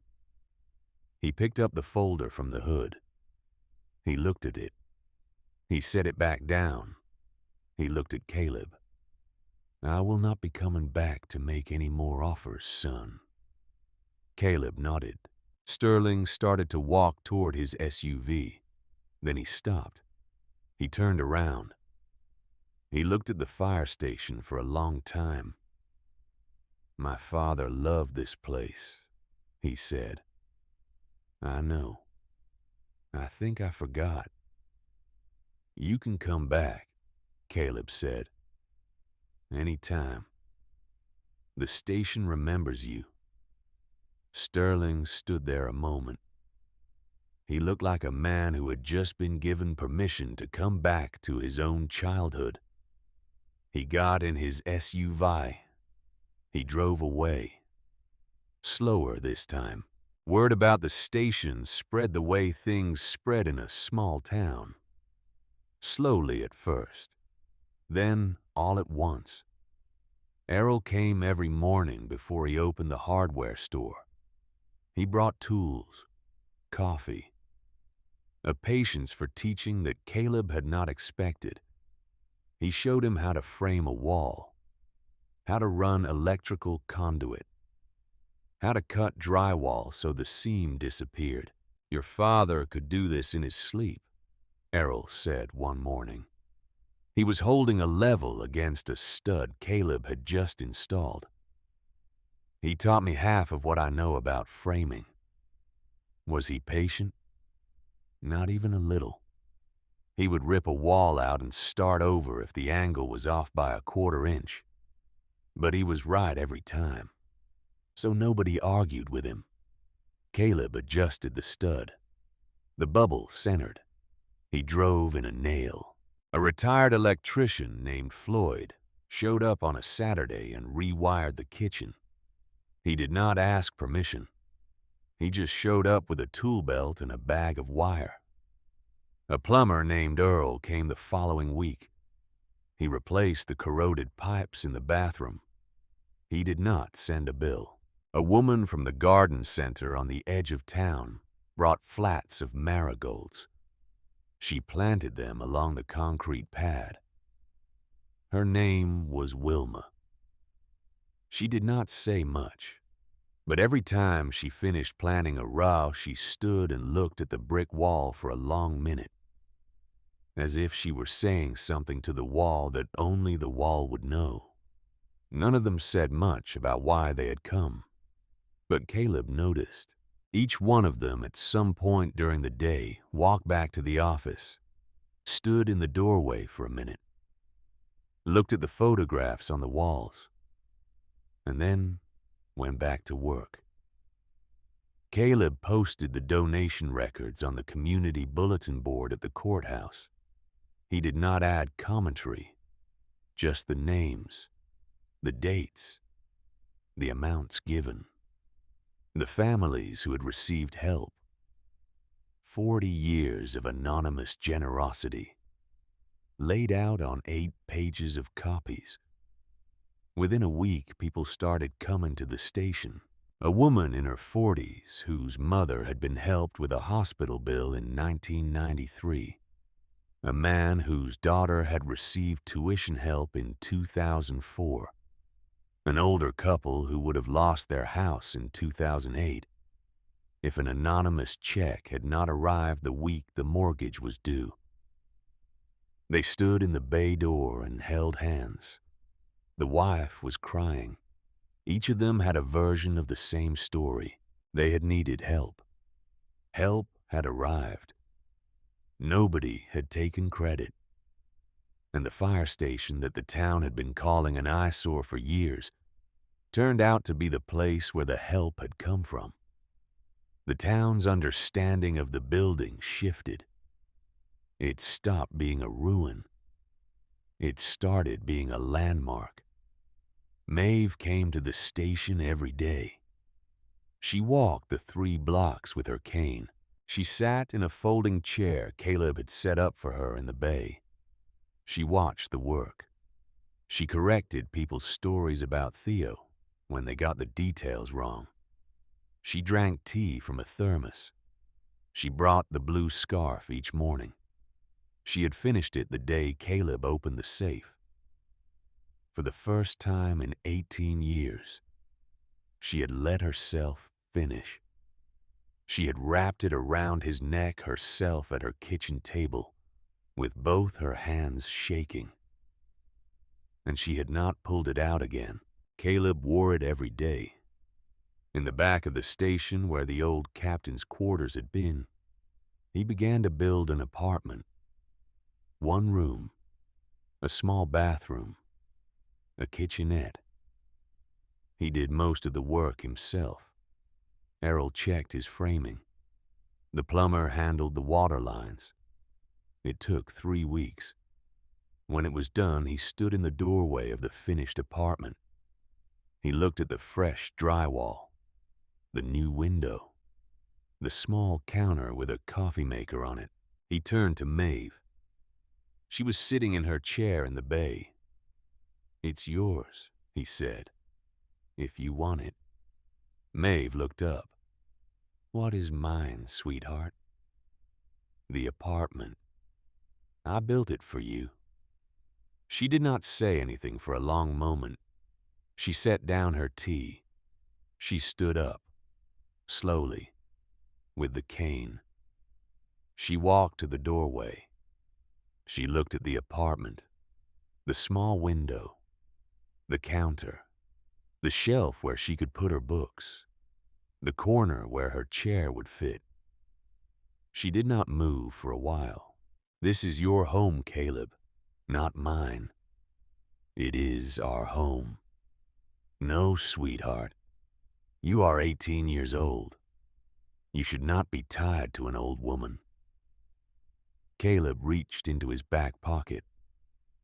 He pulled out his notebook, the small one, the one he had carried in his duffel bag for 3 weeks of walking. He had written in it every day, a single line, about something he had learned. He opened it to the first page. He read it out loud. Day 1. The county does not give you a coat in October. He turned the page. Day 7. A man on a bus will not ask your name if you do not raise your eyes. He turned again. Day 21. A woman in a diner gave me a cup of coffee I did not order. She said, "Some towns know how to keep a person." He looked up. "I have written every day, Maeve. Every day for 3 weeks. And I will tell you what I have learned. There are people in this country who keep someone in their hearts for 18 years. There are towns that wait. There are women who do not let the needles fall." He paused. "You kept me. In a scarf you would not finish. Now it is my turn to keep you." Maeve put both her hands on the doorframe. She lowered her head. She breathed in. She breathed out. She nodded. "I will bring my things tomorrow." She moved in on a Wednesday. Within a week, she had curtains on the window, a bookshelf against the wall, a garden in the side lot where the old hose tower had stood, raised beds filled with soil from the garden center, tomatoes, basil, peppers. She worked slowly, on her knees, with a wide-brimmed hat against the sun. Caleb sat with her in the evenings. He did not say much. He did not need to. She had spent 18 years in a quiet house. He had spent 18 years in foster homes where the noise had never been the right noise. They had both been waiting for a kitchen. That was the kitchen. Caleb enrolled in community college courses online. He took classes at the kitchen table, structural engineering, business management. He did not know yet what he was building toward, but he wanted to understand how things held together. He used part of the trust to establish the Theodore Halloran Community Fund. He filed the paperwork himself, sitting at the kitchen table, with Maeve across from him drinking tea, with the original journal beside him as a reference. The fund operated the same way the old one had. Small amounts, no publicity. Families in need applied through the county office. The fund covered what insurance and government programs missed. Caleb reviewed each application himself. The first check the new fund issued went to a single mother on the west side of town. Her furnace had died in February. $700. Caleb signed it at the kitchen table. Maeve watched him sign. She did not say anything, but when he set the pen down, she reached across the table and put her hand on his. That was all. Sterling Crow came back on a Saturday in April. He drove his truck this time, not the SUV. The bed of the truck was loaded with lumber, 2x4s, plywood sheets, a stack of cedar planks. He backed the truck up to the bay door. He started unloading without a word. Caleb came out. He helped him carry the lumber inside. They worked in silence for 20 minutes. When the truck was empty, Sterling brushed off his hands. He looked at the station. My father would have wanted me to do this a long time ago. Caleb nodded. Thank you. Sterling got in his truck. He drove away. He came back the next Saturday with drywall. The Saturday after that with paint. He never stayed long. He never asked for anything. He just delivered materials and left. On the third Saturday, Caleb caught him as he was getting back in the truck. Sterling. He stopped. He turned. Caleb walked over. You don't have to keep doing this. I know. Then why? Sterling looked at the station for a moment. Then he looked at Caleb. Because I was 19 when my father died, and I had no idea what I was supposed to do with my life. I went somewhere else, and I made money, and it never felt like enough. And now I think I know why. He looked at the bay doors. I am 55 years old, son. I want to spend the rest of my life on the right side of this street. He got in the truck. He drove away. Spring came slowly to Millbrook Falls that year. The marigolds Wilma had planted came up in early April. Maeve's tomatoes broke through the soil a week later. The maple trees on Briggs Road put out their first green leaves. Caleb spent 2 weeks tracking down the 14 children August and Rosalind had saved. He started with the newspaper coverage. He cross-referenced names against the filing cabinet records. He made phone calls. He sent letters. He wrote to social media accounts that had not been updated in years. He found them one by one. 12 were still in Ohio. One had moved to California. One was serving in the army overseas. He invited every one of them to a ceremony. He set the date for the second Saturday in May. A week before the ceremony, Errol came into the office with a stack of paperwork under his arm. He set it down on the desk where Theo had sat for 40 years. He stood there a moment. He cleared his throat. Caleb. Caleb looked up from the application he was reviewing. Errol pointed at the list of 14 names. The list Caleb had been working from for 2 weeks, the one taped to the wall above the desk. Read the third name to me. Owen Quinlan. Errol nodded. He did not move. He did not speak for a long moment. Then he said very quietly, "That is my boy." Caleb set down his pen. "Owen is your son." He was 8 years old, 2nd grade, Mrs. Patterson's class. He was on the 2nd floor. Errol's hands were shaking. He gripped the edge of the desk to steady them. Your father carried him down, the 3rd one out of the building, down a ladder. He told me later that your father told him a joke to keep him from crying on the way down. Owen does not remember the joke, but he remembers that your father told it. Caleb stood up. He did not know what to do with his hands. "Why have you not told me this before?" "Because I did not know how to start, son." Errol looked at him. "I have stood in your store for 10 years selling hammers to men who would not have had a son at home if your father had not run into that building. And I have not said it out loud. I did not say it out loud at his funeral. I did not say it out loud at the 10-year anniversary. I have never said it out loud." Errol's eyes were wet. "I told myself I would say it the day his son walked into my store.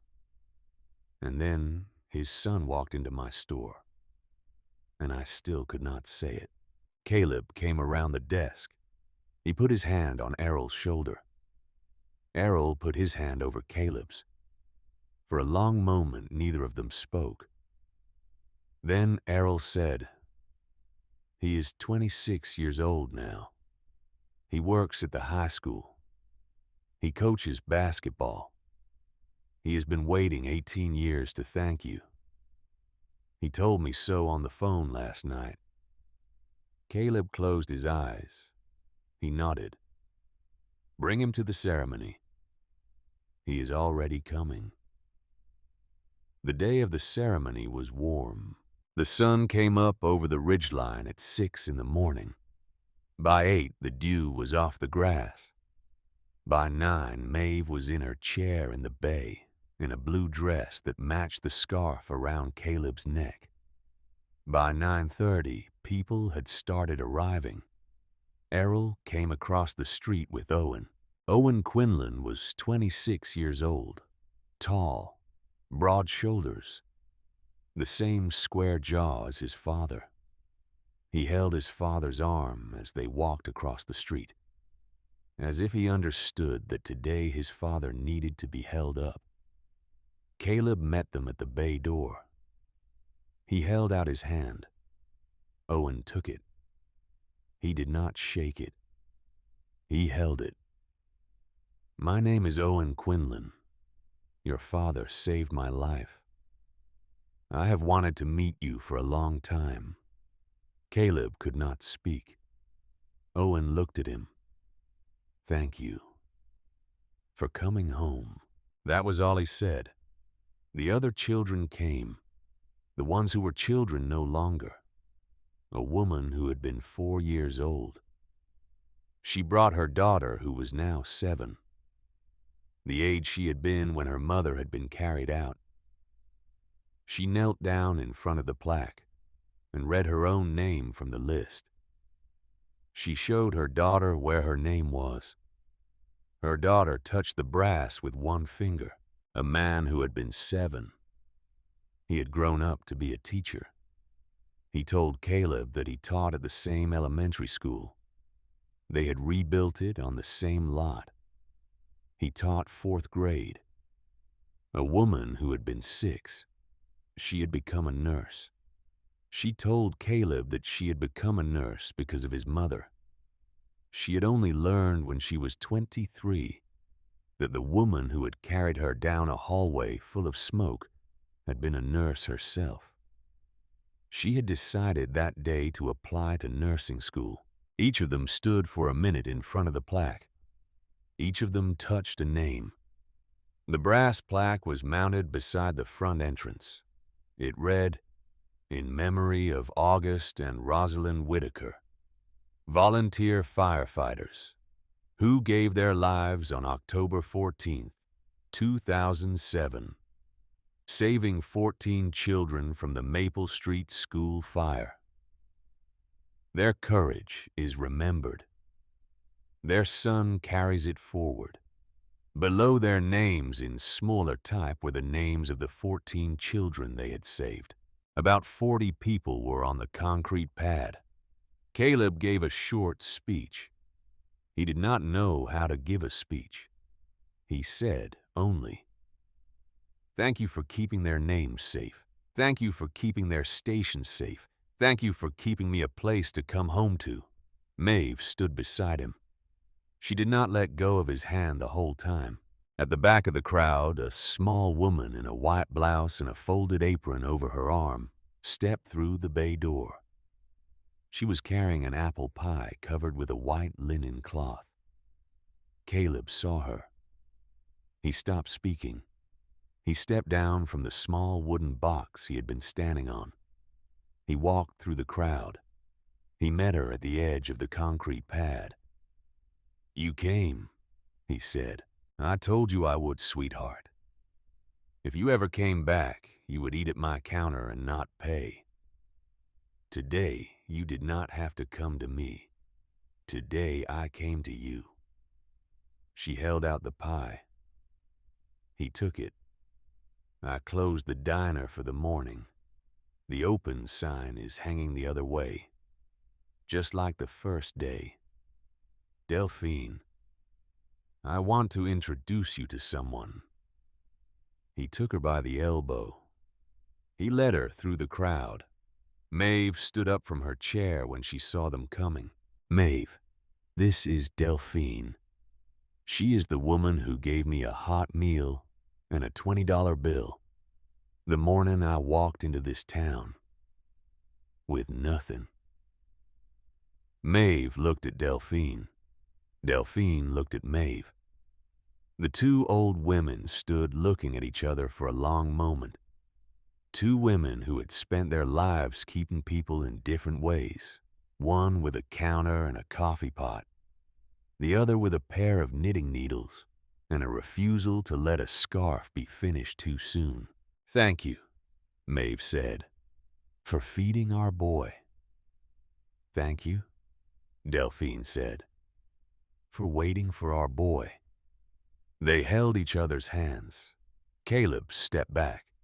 He let the two of them have the moment. He turned around. He looked at the crowd on the concrete pad. The 14 children who were children no longer. Their parents and spouses and small ones. Sterling Crow in a flannel shirt standing at the edge of the crowd with a paper plate. Errol and Owen side by side, both of them looking at the plaque without speaking. Wilma the gardener was kneeling at the edge of the marigold bed, deadheading a single flower that had bloomed too early. Floyd the electrician was talking to Earl the plumber. Both of them were holding hot dogs. The bay doors were open.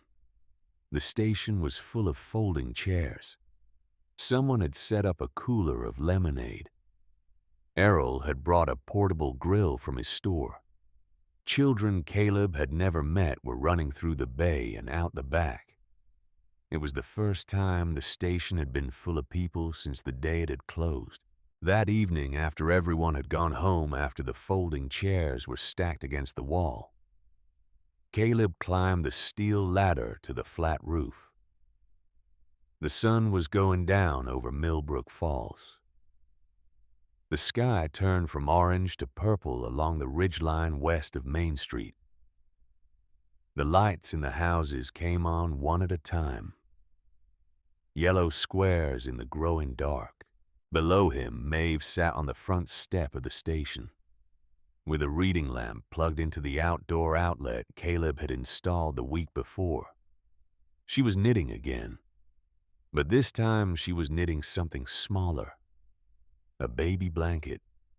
She had told him that afternoon, "This is for your children, sweetheart. Someday, when you have them, I want them to have a blue blanket from me." He had not known what to say, so he had just kissed the top of her head. Across the street, Errol was closing the hardware store. He saw Caleb on the roof. He raised one hand. Caleb raised his. The station's old brass bell hung above the main entrance. He had found it in the storage loft, buried under boxes, green with tarnish. He had spent 2 evenings polishing it with steel wool and brass cleaner until it shone. Errol had helped him mount it above the door on the original bracket. The bracket was still bolted to the brick. Caleb sat on the edge of the roof, his feet hanging over the side. He reached into his wallet. He pulled out the Polaroid. The baby on the linoleum floor. The toddler with one hand reaching toward the edge of the frame. He set it on the ledge beside him. Beside the Polaroid, he set a photograph he had taken from the office wall. His parents, August and Rosalind Whitaker, in their turnout gear, standing in front of the engine. His father grinning. His mother with one hand on her hip and an expression of calm in her eyes. Beside those 2 photographs, he set a third, a new one, taken that afternoon by Errol with his phone. Caleb standing between Maeve and Delphine on the front step of the fire station, the blue scarf around his neck, the brass plaque visible behind them, Errol's arm draped over his son Owen's shoulders at the edge of the frame, Sterling Crow in the background lifting a paper cup in something like a toast. 3 photographs on a ledge. A baby, 2 parents, and a young man who was no longer alone. The station glowed beneath him, the windows lit warm against the darkening street. The brass bell caught the last of the light and held it. The front door of the station stood open. Light from the truck bay spilled out onto the sidewalk and reached the curb. Maeve turned a page of her knitting pattern. The evening settled in. Caleb Whitaker was 18 years old. He had a build-in with good bones. A woman 1 floor below who remembered his parents. A man across the street who had given him tools before he had given him his name. A friend in a diner who had fed him before she knew his last name. And a fund his parents' courage had earned. Held for him by a chief he had never met. For 18 years, he thought of the caseworker. He thought of the thin manila folder. He thought of the woman who had pushed the tissue box toward him, as if it were a script she did not know how to escape. He hoped she was doing all right. He hoped she knew that her job was not the whole of him. He hoped she knew that the boy with the thin folder had a home now, and a town, and a chair across from his at a kitchen table. He leaned back on his hands. He breathed in. The station held steady beneath him. The door was open. The light was on. Below him, Maeve set down her knitting. She looked up at the roof. She could not see Caleb from where she sat, but she knew he was there. She put her hand on the cool brick of the doorway. She said quietly to the bricks, to Theo, to the man she had loved for 52 years. He came home, Theo. He came home. You were right. The station found him. The bricks did not answer. The bricks did not have to. A small wind moved down Briggs Road. It stirred the maples. It rang the brass bell once, just once. A clean, clear note that traveled the length of the empty street.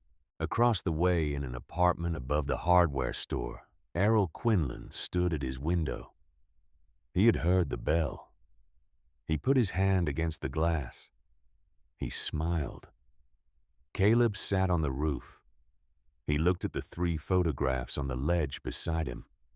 He looked at the lights of the town. He looked at the small white square of his great-grandfather's church steeple, visible above the rooftops. He thought of his notebook, the one he had carried in his duffel bag, the one he still wrote in every night. He pulled it out of his back pocket. He wrote one line, Day 57. I am home. He closed the notebook. He put it back in his pocket. The night came down over Millbrook Falls. The lights stayed on. The door stayed open. And below him on the front step of the station, her husband had loved for 40 years. Maeve Halloran picked up her needles again and began the next row of a blue baby blanket for a child who had not been born yet, for a future that for the first time in 18 years she could let herself imagine. The station was quiet. The brass bell was still. The boy was home.